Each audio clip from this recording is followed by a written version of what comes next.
Get your 4 pieces of rope and arch them into a rainbow shape. Get your ruler, and we're going to draw a line where you want the wool to stop, so you need a bit left at the bottom to have the frayed part. So just make a little mark with a pen, and that's your guide for where you want the wool to start and end. Okay. Get your first colour of wool that you want to be on the top arch of the rainbow. Okay, and place the wool under the rope near the mark and loop it over, and you need to make a knot. Pull that tight, cut the wool, and just leave a small part like that. Then get that little bit of the rope that's left, the wool that's left over, and then hold it there, and you start twisting the wool around the rope. Keep going, all the way over, and stop when you get to the mark on the end. Okay, when you've reached the end, and you've got down to your pen mark, cut the wool and make a knot, so round and under. Pull that tight and repeat. Pull that tight, and then again I make a knot and push that down and pull that tight, and then cut the remaining wool like that. So that's your first rainbow arch, and then you move on and do the same for the next one. Sometimes the pen marks, I don't know why it happens, the pen marks don't then sort of measure up, so just use it as a rough guide, and then we can look if it fits at the end. So next colour of wool. I've just come to the end of my second arch, the rainbow, so twisting it down to my pen mark. I'm just going to put it against the other arch to see if it's kind of matching up, which it is. It's not too bad, so I'm going to tie a knot in this one. Done? Yeah. Now moving on to my third arch of the rainbow, so repeating the process of knotting the wool by the pen mark. Oop. Can be a bit fiddly. Cutting the wool down a bit, holding that remaining piece against the rope, and then twisting it round.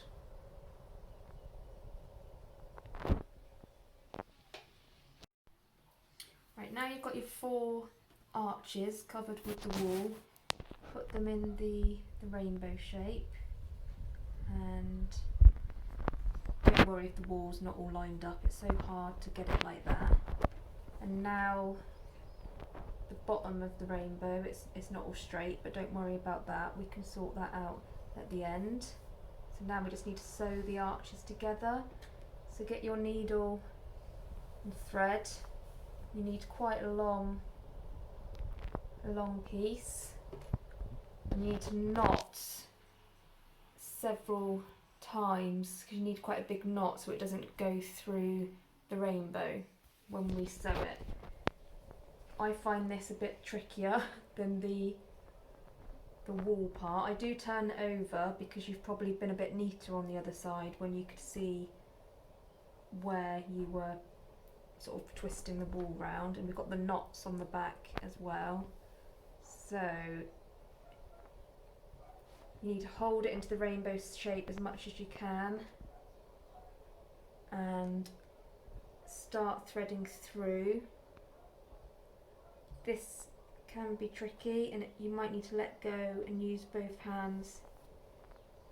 So I've gone through the top part of the rope, not right the way through the middle, but as long as you catch a bit of the rope and the wool, and oops, see, it can be tricky, and pull that through. Keep going. This bit isn't as relaxing as the twisting the wool, but it's the bit that we have to go through to get our nice rainbow at the end. Whoops. Sometimes I lift the rope up a bit. Pull that tight. Turn the rainbow the other way, angle, and go back through the other way.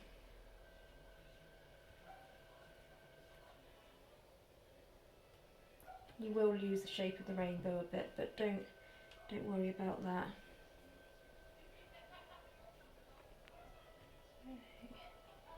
Pushing that one through.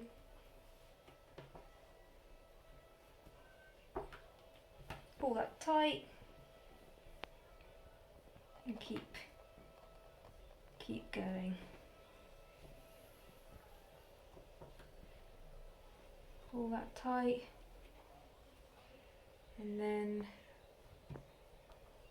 through the other way. So probably leave, I'm not sure how far that is, about 2 centimetres between each row of stitch, and keep going. Okay, now you've finished stitching around. As you're going, it's sometimes good just to keep trying to push it back into the rainbow shape. Now, sometimes you lose a bit of the shape a bit. I'm not quite sure what's happened here. Along the bottom, it's all different lengths. And I can't find my scissors. So once you've finished stitching, just knot the thread a few times just so it's secure. Keep going, and then just cut that bit off. Okay, so yeah, I've lost the shape quite a bit along here, but it's not to worry. You can cut the rope to meet the shortest length. And again, it doesn't have to be neat, just cut so it meets up with the other length, and this other side as well is a bit long, so cut.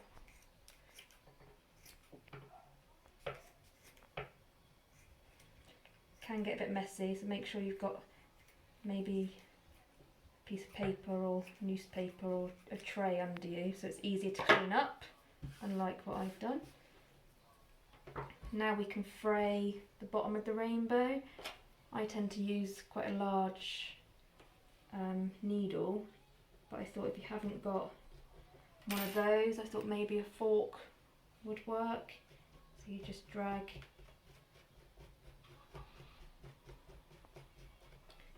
the fork through it. Just a thought, I better put a mat underneath so I don't scratch my table. And just keep going, just picking the rope apart.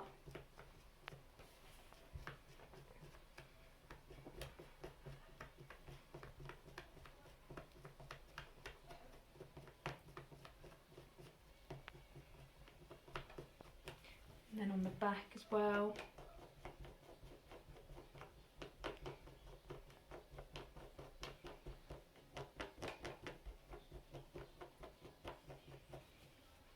And keep going through all the rope.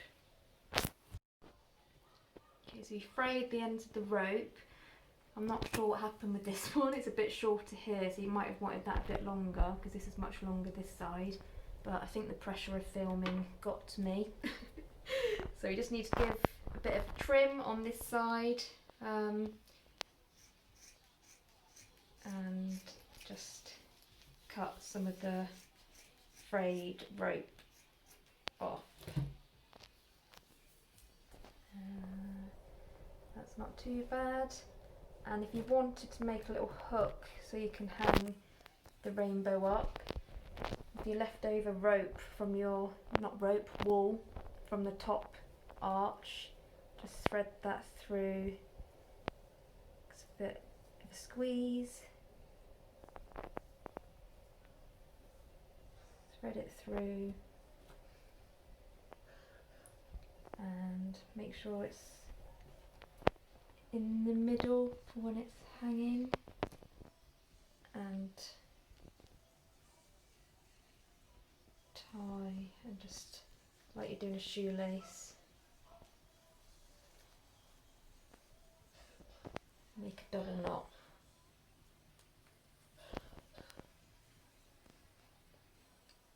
And then do a knot at the top.